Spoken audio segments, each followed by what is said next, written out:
Hello guys, magandang araw, magandang buhay po sa ating lahat. So ngayong araw ay pupunta tayo sa Flora Apaya. Mamimili nga tayo ng saba ni Mama Ivan kasi magbibiyahe sila papuntang Ilocos. Ito nga po pala si Kuyang GL, yung dakil buksit na at nalidom yung kudil niya. So ayun nga guys, samahan nyo kami at mamili ng saba. Yan nga po pala si Dabo, si Boss MJ, si Gaylipit at saka si Mama. Yun nga guys, marami kaming pupunta sa Flora Apaya ngayon dahil mamamasyal daw sila. Sabi nga ni Papa dito ay ako daw yung magdadrive pero hindi ako pumayag. Medyo malayo kasi yung Flora Apaya Yan naman si KK guys, paisom-isom lang yan pero nasakit na yung nakum niya. Ikaw ba naman yung maiiwa na wala man lang paalam, lalo na pag mahal mo di masakit. At dito nga guys ay nagrubot na kami papunta doon. Dito nga po banda yung church namin. At nandun naman si Tita Pasing namimili ng ice. Shout out sa'yo Tita Pasing ko. At dito naman guys ay yung tinatawag naming maragaragat. Dito guys ay marami daw nagpapakita na marmar na tsaka mga santil mo dito. Kaya pag ako yung nagmomotor dito sa gabi guys na nag-iisa, natatakot din ako minsan baka may magpakita Mahirap na. Baka madisgrasya pa tayo sa takot. Kaya ang ginagawa ko minsan ay kumakanta na lang ako para mawala yung takot ko. Nakakabigla nga minsan parang dumadagsin yung motor ko sa likod, parang may nakaangkas na sa akin. At di naman kasi umuusad masyado yung motor ko. At dito nga guys ay pinapangas ni Papa yung kambyada ng lugan niya. Madali daw yung kambyo. At nandito na nga po pala kami sa Kalug Norte Bridge. Ito po yung bridge na ginagawa nila dito sa Kalug. O diba? Paulit-ulit lang ako. Parang ikaw, paulit-ulit na nasasakta. Higit 5 minutes pala kaming naghintay dyan guys kasi maraming dumadaan na sasakyan tsaka traffic. Ewan ko kung traffic congestion, traffic jam or traffic build up ba yung tawag doon.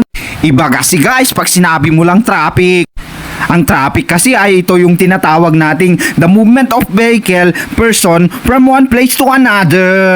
Kaya pag nag-move ka from one place to another, for example, sa junction to Pamplona, ito yung tinatawag nating traffic. Uy, joke lang, nagmamagaling lang po ako doon. Mag-research lang kayo. Hindi po tama yung sinabi ko. Huwag masyadong magtiwala sa mga naririnig lang. Mag-research din. At dito nga guys ay nasa Junction Luna na kami. Dadaan nga daw muna kami dito sa DB Alcantara dito sa Junction. Mamimili ng abono ni Papa. Mag-aabono kasi kami ng mais ni Papa guys. At nandito din si Mama mamimili ng pagpalum niya. At syempre ako naman pa video lang dito. Yun nga guys, pagkatapos namin mamili, dumiretso na kami sa pupuntahan namin.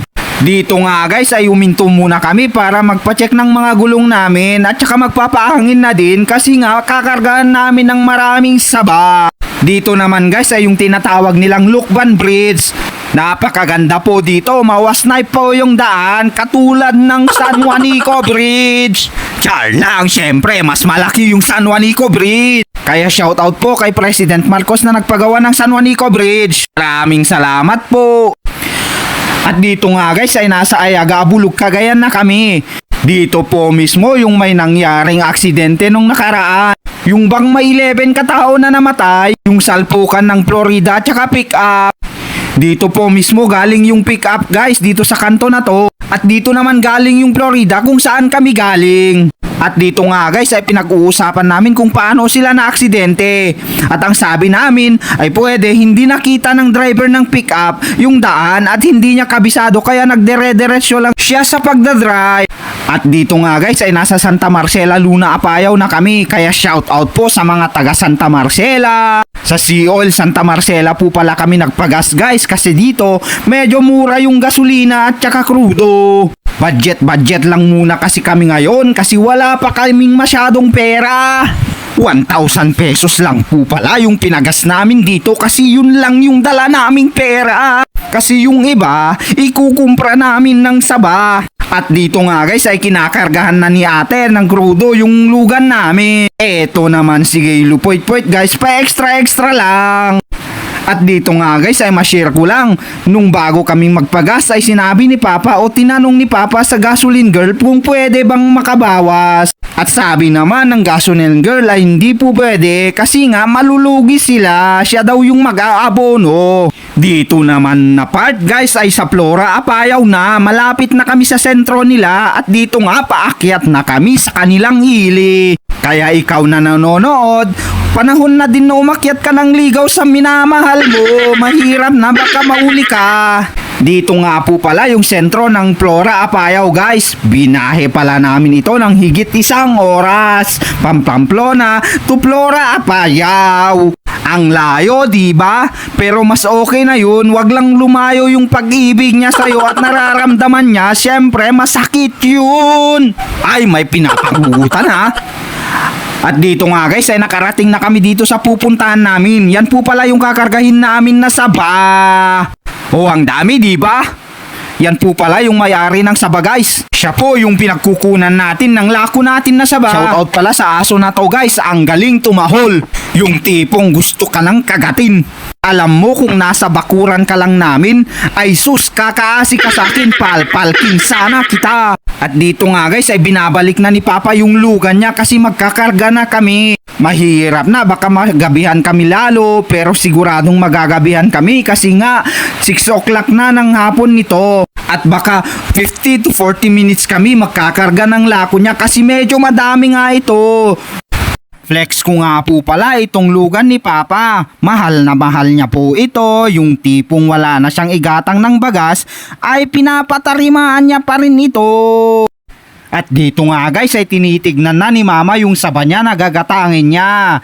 Tignan nyo naman, pinakita pa niya sa camera. Malalaki daw guys. Yan po yung lakatan niya guys. At yan po si ate, tinatanggal na yung kalub ng lakatan niya. Para din at masimulan na din namin magkarga ng saba. At dito nga guys ay sinimulan na naming magkarga ng kanyang mga saba para naman maikarga na namin sa napintas naming ba. At para syempre makauwi din kami ng maaga. Mahirap na guys, baka magabihan kami lalo sa daan. Tig 20 kilos pala yung pagkarga namin dito sa mga saba guys para naman masuro yung paglagay namin ng mga kilo ng mga saba. Ano daw?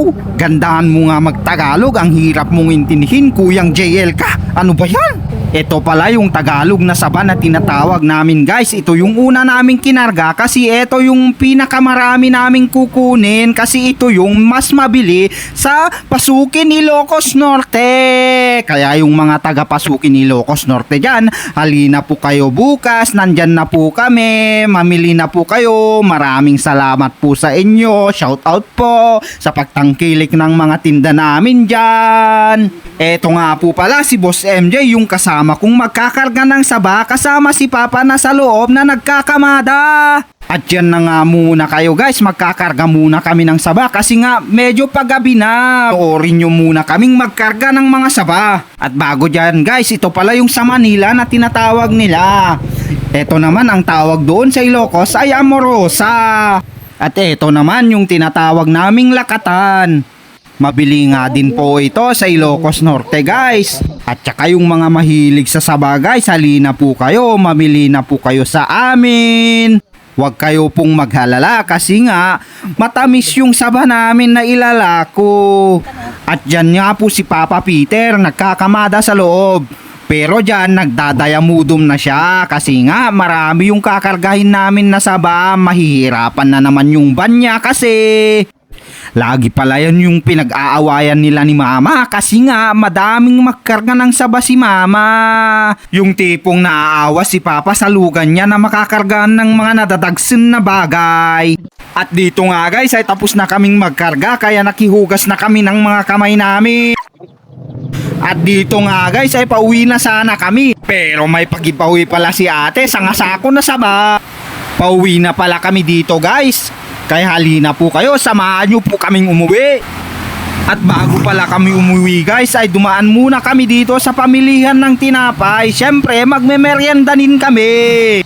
Di pwedeng wala kaming meryendang uuwi. At dito nga guys ay nakauwi na kami sa amin. At dali-dali na naming binaba yung mga kinarga namin na saba. Alas 8 na pala ng gabi ito guys. At syempre dito na nagtatapos yung video natin guys. Maraming salamat po sa panonood. Sana po'y mag-like, mag-comment, mag-share kayo kung nagustuhan nyo itong video. Papalo na din po. Mabuhay po kayo hanggat gusto nyo. Salamat! Yun lang po. Bye-bye!